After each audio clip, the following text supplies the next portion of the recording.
Assalamualaikum warahmatullahi wabarakatuh. Halo anak-anak, selamat pagi. Gimana kabarnya hari ini? Semoga semua dalam keadaan sehat walafiat. Bertemu kembali kita di pembelajaran tema dengan Bu Wahyu. Pembelajaran tema hidup rukun, subtema 3, hidup rukun di sekolah, pembelajaran 5 dan 6.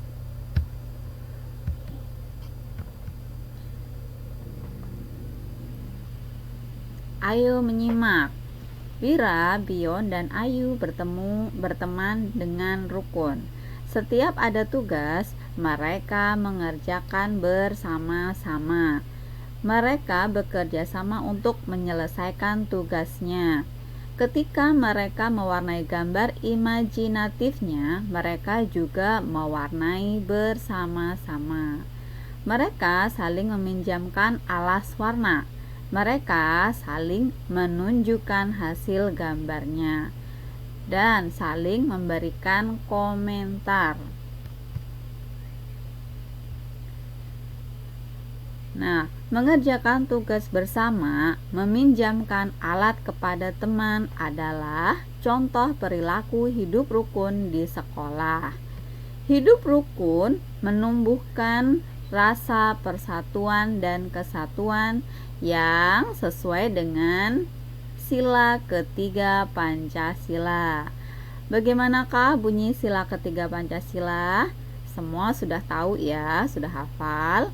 Bunyi sila ketiga adalah Persatuan Indonesia yang dilambangkan dengan pohon beringin. Nah, ini gambarnya. Anak-anak pastinya sudah hafal ya.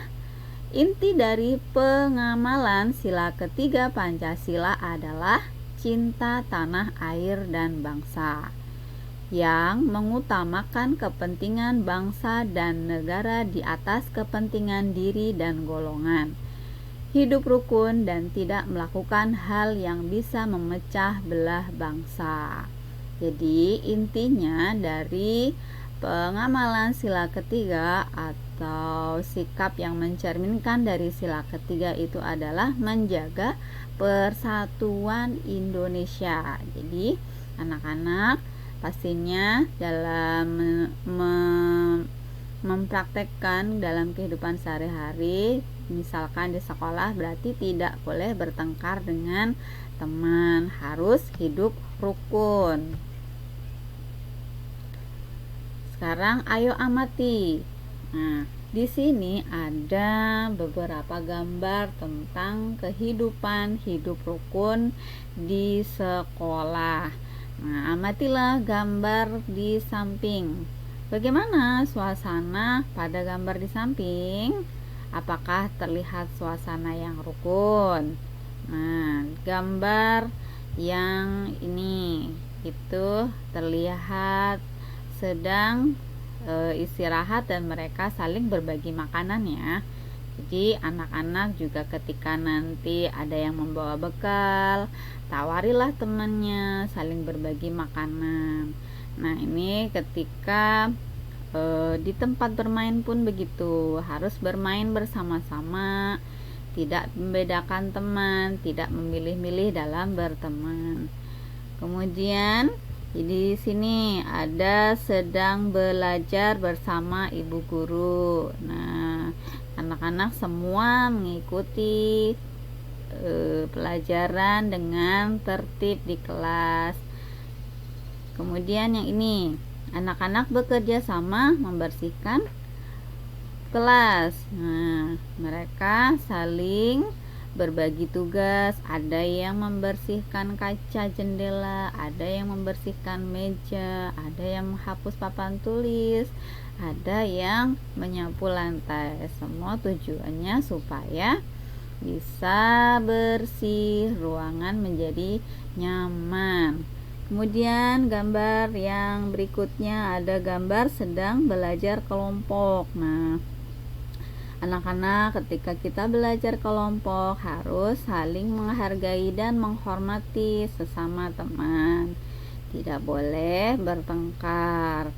Nah, di sini ada gambar ketika makan di kantin. Nah, harus saling bersama ya. Nah, itu anak-anak, contoh sikap hidup rukun di mana saja. Nah, perlukah kita hidup rukun di sekolah? Pastinya perlu ya, supaya apa? Supaya tercipta suasana yang nyaman dan menyenangkan. Ayo cari tahu. Kegiatan yang dilakukan Wira dan teman-teman sekelasnya merupakan contoh pengamalan sila Pancasila. Nah, tahukah kamu sila keberapa itu? Sekarang kamu akan belajar tentang sila keempat dan sila kelima Pancasila. 1. Sila keempat Pancasila. Bunyinya gimana? Ya, kerakyatan yang dipimpin oleh hikmat kebijaksanaan dalam permusyawaratan perwakilan. Inti pengamalannya yaitu selalu bermusyawarah dalam mengambil keputusan. Nah, sudah tahu ya anak-anak, pastinya gambar sila keempat itu dilambangkan dengan kepala banteng. Tahukah kalian apa yang dimaksud dengan musyawarah? Nah, sebelumnya Ibu sudah pernah menjelaskan juga ya.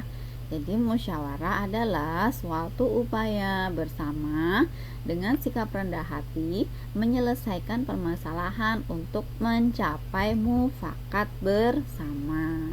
Atau mufakat itu sama aja kesepakatan. Kemudian yang kedua, sila kelima Pancasila berbunyi keadilan sosial bagi seluruh rakyat Indonesia. Nah, dilambangkan dengan gambar padi dan kapas. Nah, inti pengamalan dari sila kelima Pancasila adalah mengelola sumber daya dengan bijaksana, bebas bertanggung jawab, mengekspresikan diri dan tidak mementingkan diri sendiri dan golongan. Jadi kita harus berbuat adil terhadap sesama, adil terhadap lingkungan juga. Ya, sekarang kita lakukan yuk, nyanyi lagi dengan judul Makan Jangan Bersuara ciptaan Pak Kasur. Ada yang sudah bisa lagunya? Yuk kita nyanyikan bersama-sama ya. Nah, sebelum kita makan cuci tanganmu dulu, menjaga kebersihan untuk kesehatanmu. Banyak-banyak makan, jangan ada sisa. Makan jangan bersuara. Banyak-banyak makan, jangan ada sisa. Ayo makan bersama. Nah, kalau anak-anak mau makan itu harus cuci tangan terlebih dahulu ya, untuk menjaga kebersihan dan juga kesehatan. Karena apa? Tangan yang bersih akan terhindar dari kuman-kuman yang bisa menyebabkan sakit. Nah, ketika makan juga jangan bersuara. Usahakan ketika makan itu tutup mulutnya supaya tidak berisik. Nah, kemudian makan juga itu jangan ada sisa. Jadi harus dihabiskan. Ya, sekarang kita lanjut belajar tentang pengurangan bilangan 3 angka dengan bilangan 2 angka dengan teknik meminjam. Nah, perhatikan baik-baik ya anak-anak. Contohnya, 1. Yang pertama, ada seekor monyet mendapat 173 kacang di kandangnya. Monyet itu memakan 17 kacang. Berapa banyak kacang yang masih tersisa? Nah, tadinya monyet punya 173, kemudian dimakan 17. Berarti kacangnya berkurang atau bertambah ya? Iya, pasti kacangnya jadi berkurang karena sudah dimakan. Nah, bentuk pengurangannya adalah 173 dikurangi 17. Yuk, kita hitung dengan cara bersusun ke bawah. Nah, Di sini kita tulis nilai tempatnya, berdasarkan nilai tempatnya ada ratusan, puluhan, dan satuan.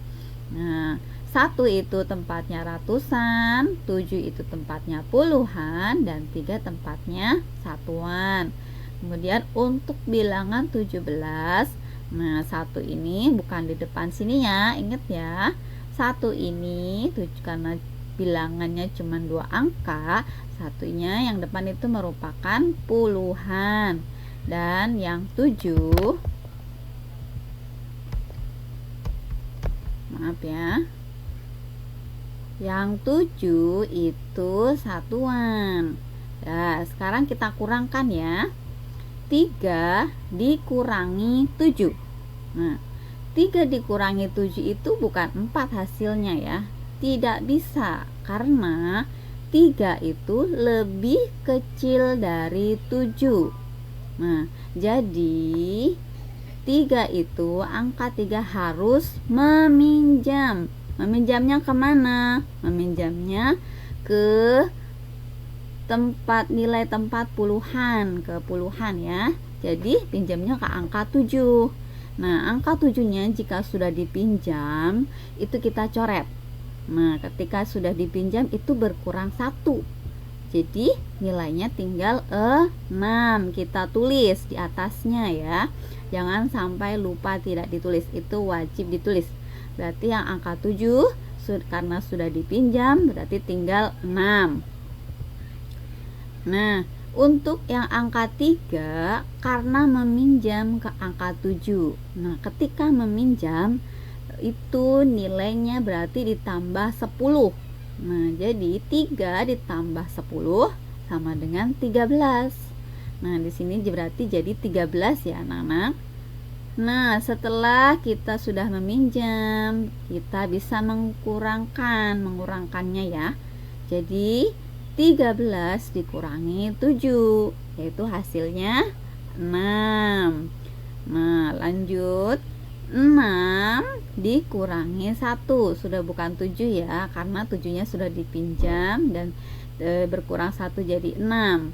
6 dikurangi 1 hasilnya 5. Nah, kemudian untuk yang 1 ratusan ini tinggal kita turunkan karena sudah tidak ada bilangan ratusan untuk yang dikurangkan. Jadi hasilnya adalah 156. Kemudian contoh yang kedua, ada bilangan 254 dikurangi 46. Ibu langsung tulis bersusun ke bawah ya. Nah, seperti tadi kita kurangkan satuannya terlebih dahulu. Di sini 4 dikurangi 6. Bisa enggak? Enggak bisa, karena 4 itu lebih kecil dari 6. Jadi harus meminjam. Meminjamnya ke mana? Ya, meminjamnya ke angka 5. Nah, angka 5 kita coret ya. Angka 5 kita coret, berarti tinggal berapa? Tinggal 4. Ya, nah angka 4 ini, angka 4 yang satuan, berarti jadi berapa? Ditambah 10. Jadi 14. Nah, kalau sudah jadi 14 berarti dikurangi 6. 14 kurangi 6 sama dengan 8. Nah, kemudian untuk yang puluhan, 4 kurangi 4 sama dengan 0. Nah, untuk yang ratusan, angka 2-nya kita turunkan, hasilnya 208. Nah, mudah ya anak-anak. Semoga semua bisa paham dan bisa nanti ketika mengerjakan latihannya. Ya, terima kasih anak-anak sudah memperhatikan pelajaran hari ini. Alhamdulillah, cukup sekian. Wassalamualaikum warahmatullahi wabarakatuh.